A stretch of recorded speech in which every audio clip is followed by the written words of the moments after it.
குட்டி பிள்ளைகளே, இன்று புதுசா ஒரு கதை நான் சொல்லவா? உங்களுக்கு ரொம்ப ரொம்ப பிடிக்கும். வாங்க நம்ம கதைக்கு போகலாம்.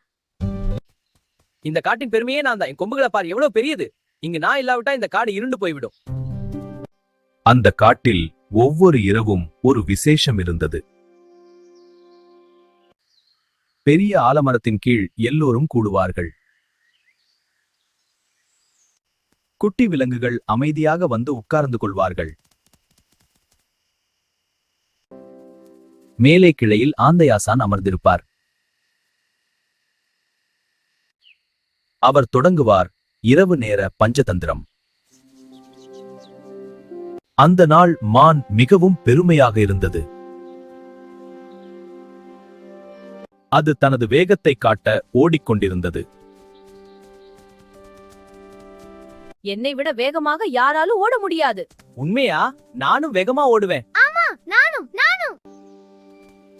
மற்ற விலங்குகள் அதை பார்த்து வியந்தார்கள். ஆந்தையாசான் அமைதியாக கவனித்தார்.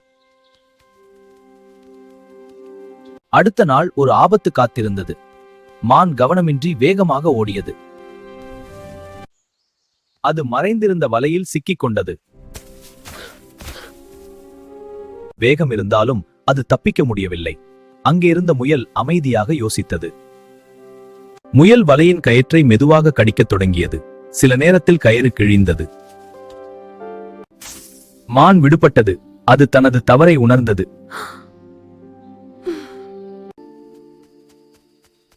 ஆந்தையாசான் மெதுவாக சொன்னார், வேகம் மட்டும் போதாது, கவனமும் அவசியம். பெருமை இல்லாமல் தாழ்மையாக இரு. அந்த இரவு ஒரு பெரிய பாடம் கற்றுக் கொடுத்தது. நாள இன்னொரு பஞ்சதந்திரம் காத்திருக்கிறது. குழந்தைகளே, உங்களுக்கு இந்த ஸ்டோரி பிடித்திருந்தால் நம்ம சேனலை சப்ஸ்கிரைப் பண்ணுங்க, ஒரு லைக்கும் பண்ணுங்க. டாடா, அடுத்த வீடியோவில் நம்ம சந்திக்கலாம்.